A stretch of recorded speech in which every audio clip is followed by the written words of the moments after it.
महाविकास आघाडी सरकारच्या आडून नको ते धंदे बरेच झाले होते, त्यामुळे अक्कांच्या या विधानाला वजन प्राप्त होतंय। माझ्याकडे आकडा नाही म्हणण्यापेक्षा माझ्याकडे बेईमानी नाही आहे। माझ्याकडे आकडा नाही म्हणण्यापेक्षा माझ्या पक्षाला खोटं बोल पण रेटून बोल करता येत नाही।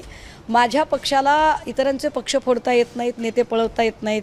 माझ्या पक्षाला ड्रगचा धंदा करता येत नाही, ड्रगचा धंदा करता येत नाही, ड्रगचा धंदा करता येत नाही। मित्रो, अक्का आपला पक्ष ड्रग्सचा धंदा करत नाही किंवा आमच्या पक्षाला तो जमत नाही असं जेव्हा म्हणतात ना, तेव्हा तो करून पाहायला गेला होता का न जमायला, याचाही विचार करायला नको का?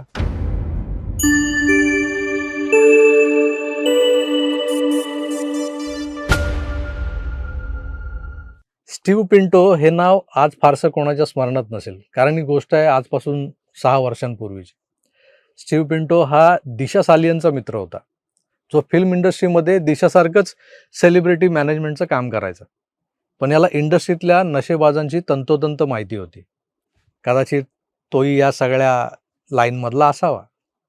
आता मानसिक ताण तणाव आणि हेक्टिक शूटिंगचं जे शेड्यूल असतं, हेक्टिक शेड्यूल्स, यांना मॅनेज करताना बहुतेक सगळ्याच सिनेस्टार्सना किंवा हे सगळे सिनेस्टार्स दारू किंवा इतर अंमली पदार्थांच्या आहारी गेलेले आपण पाहिलेले आहेत।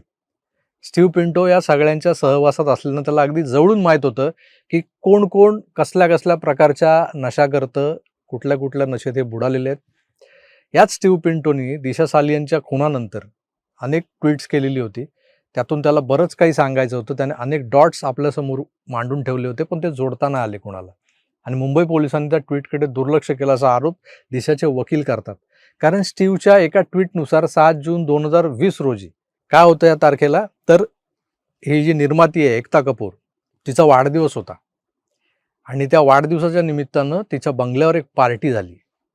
त्या पार्टीला दिनो मोरिया, सूरज पंचोली, तत्कालीन पोलीस आयुक्त परमबीर सिंग आणि आपले युवा नेते आदित्य ठाकरेही हजर होते असं लिहिलेलं आहे त्या ट्विटमध्ये।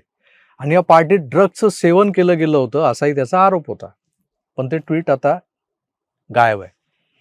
या संदर्भातली माध्यमात प्रसिद्ध झालेली एक बातमी, तीही 2025 म्हणजे 25 मार्च 2025ची, गेल्या वर्षीची आहे, जेव्हा दिशा सालियनचे वडील पुन्हा ॲफिडेव्हिट सकट पुढे आले, तेव्हा जे चालू होतं तेव्हातली स्क्रीनवर दाखवतोय बघा।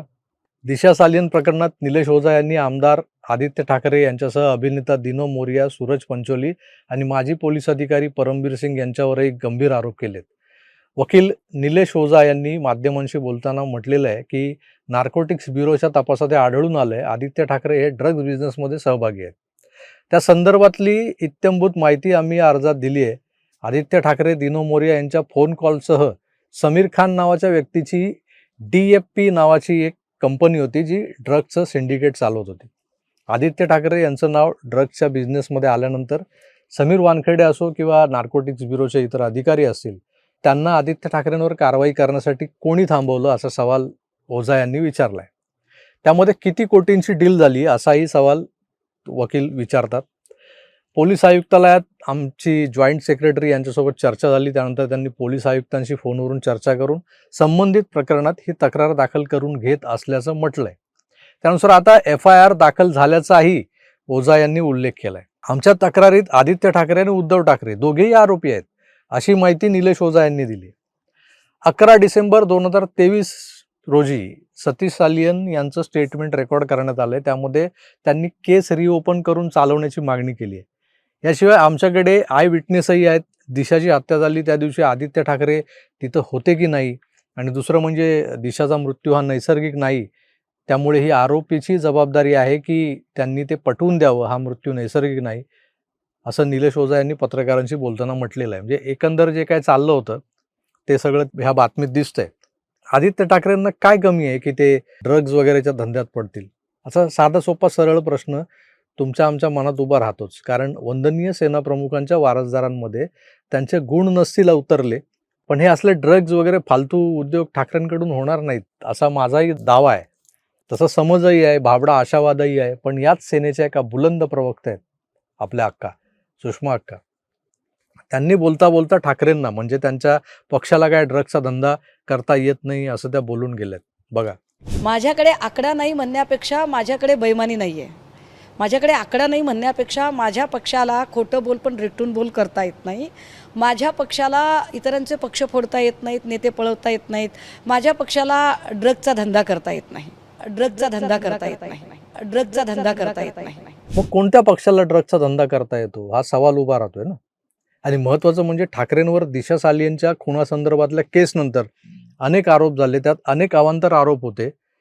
पण हा ड्रग्सचा मामला तसा गाजला होता. नवाब मलिकच्या जावयाची सुगंधी तंबाखूही गाजली होती, तो समीर खान. कॉर्डेलिया क्रूजवर आर्यन खानच्या खिशात सापडलेलं 5-10 ग्रॅम हेरोईन जे होतं ते गाजलं होतं. महाविकास आघाडी सरकारच्या आडून नको ते धंदे बरेच झाले होते. त्यामुळे अक्कांच्या या विधानाला वजन प्राप्त होतंय आणि विचारावंसं वाटतंय, अक्का कोण होते ज्यांना ड्रग्सचा धंदा जमला नाही? हा प्रश्न आपण अक्कांना विचारायलाच हवा, कारण ड्रग्जने अख्खी पिढी उद्ध्वस्त झालेली आपण पाहिलेली आहे. पुन्हा आता तसा नंगानाच नको या नशेखोरीचा, म्हणून सावधगिरी बाळगणं आपलं कर्तव्य आहे. तेव्हा हे ड्रग्सचे धंदे करणारे नेमके कोण हे शोधायला हवं. अक्का त्यात पोलिसांना जरूर मदत करतील अशी आशा आहे, कारण त्या कधीच हवेत बोलत नाही, त्यांच्याकडे पुरावे असतात, असायलाच हवेत. पण त्यांनी पुढे येत आपला शब्द खरा करण्याचा अवकाश आहे. मित्रो, अक्का आपला पक्ष ड्रग्सचा धंदा करत नाही किंवा आमच्या पक्षाला तो जमत नाही असं जेव्हा म्हणतात ना, तेव्हा तो करून पाहायला गेला होता का न जमायला, याचाही विचार करायला नको का? तर यावर आपलं काय मत आहे मला जरूर कळवा. ड्रग्सचा धंदा यांच्या पक्षाला जमला नाही, यांनी केला नाही, मग कोण करत होतं, कुठल्या पक्षाला हा ड्रग्सचा धंदा जमत होता, हे सुद्धा सुषमा अक्कांनी स्पष्ट करायला हवं. कारण विषय तसा गंभीर आहे आणि त्याच्याशी कुठे ना कुठेतरी या मागच्या ज्या घटना आहेत, दिशा सालियनच्या खुनानंतर ज्या उघड झाल्या होत्या, ज्याच्यावर चर्चा झाली होती, ज्याच्यावर समीर वानखेडे आणि मग ती कॉर्डेलिया क्रूजवरचे सगळ्या भानगडी या सगळ्या जोडल्या गेल्या होत्या, नवाब मलिक जोडला गेला होता, तेव्हा आदित्य ठाकरेंचंही नाव आलं होतं. त्यामुळे यावर निश्चितच प्रकाशझोत टाकणं गरजेचं आहे. तुम्हाला काय वाटतं ते कमेंट्स करून जरूर कळवा. पण आपल्याला अक्कांच्या उत्तराची अपेक्षा आहे. बघूया अक्का उत्तर देतात का. त्यामुळे तुर्तास मी इथेच थांबतो. पुन्हा भेटूच, तोवर आपली काळजी घ्या आणि पाहत राहा आपलं आवडतं यूट्यूब चॅनल आकार DG9. धन्यवाद. नमस्कार.